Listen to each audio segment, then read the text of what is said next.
Commuting in Mumbai is known to be a nightmare. The government has built flyovers and new roads to clear up traffic, but there has been little improvement. Nikhil Shivdas joins us from one of the city's busiest lifelines to explain why it is high time Mumbai's transportation mess gets sorted out.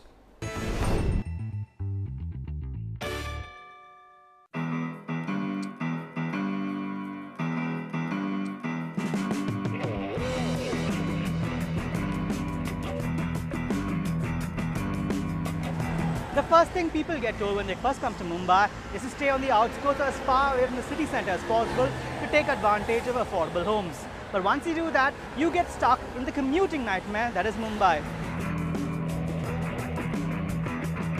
मुश्किल तो बहुत सारा है, traffic बहुत सारे है। जैसे अभी चर्च गेट से इधर जाओ तो बहुत सारे ट्रैफिक हो जाते हैं। शाम को उधर से आते समय ट्रैफिक होता है। After 8, it's bad. I take 2 hours, 2.5 hours. I don't know why so much traffic. Western express highway का क्या दिक्कत है, क्योंकि मैं अगर शाम में अगर मैं 4, साढ़े 4, 5 बजे निकलता हूँ तो मुझे आधे घंटे में या 1 घंटे में तो ऑफिस पहुँचना चाहिए अंधेरे में, तो मैं 1 घंटे में नहीं पहुँच पाता, तो मुझे 2.5 से 3 घंटे लगते। I have with me Mr. Ashok Datta, founder of MESN, the Mumbai Environmental Social Network, and a transportation analyst to help understand this problem. Mr. Datta, thank you very much for joining us. It's great having you here. Now, on a scale of 1 to 10, how bad is the problem really for commuting in Mumbai via roads today? It is almost coming to the tipping point. I don't know when the tipping point will reach. That would mean that today there is a traffic jam. Tomorrow there will be a gridlock. This part, Western Express Highway, is the worst part in the evening between 6 o'clock to 8 o'clock. That I would rate it one of the worst part. Traffic below the flyover is 3 times more than above. And nobody, they are so dirty, filthy. There is no slums. But they will come shortly. So, and noise is highest. What is standing now, if you go just under the junction, it is 3 times more.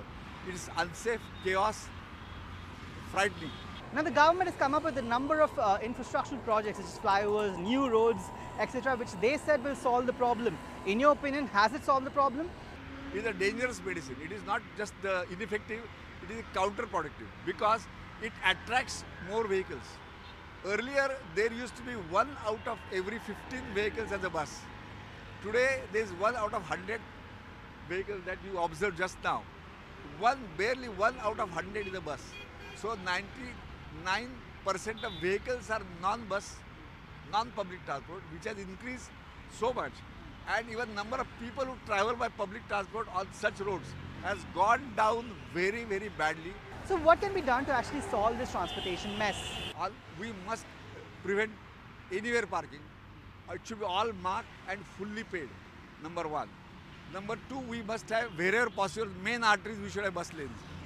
And number 3, on the really serious arteries like this thing, at the peak hours at least, peak hour, peak direction, that is morning this hour, evening that hour, we should have odd and even number plate solution.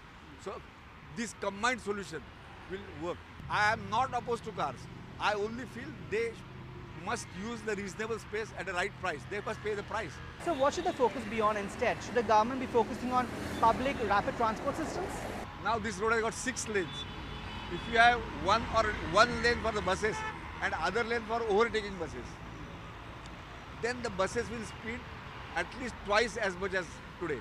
So every 1 bus is equal to 2 buses. You don't need to buy more buses. These are the point. And then people will find that it is actually better to go by bus than by car. All right, Mr. Datta, thank you very much for joining us.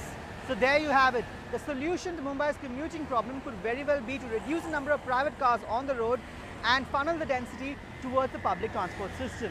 Now, can the government step in and do something to make public transport systems more attractive to commuters? That's the big question. From Mumbai, Nikhil Shivdas, NDTV.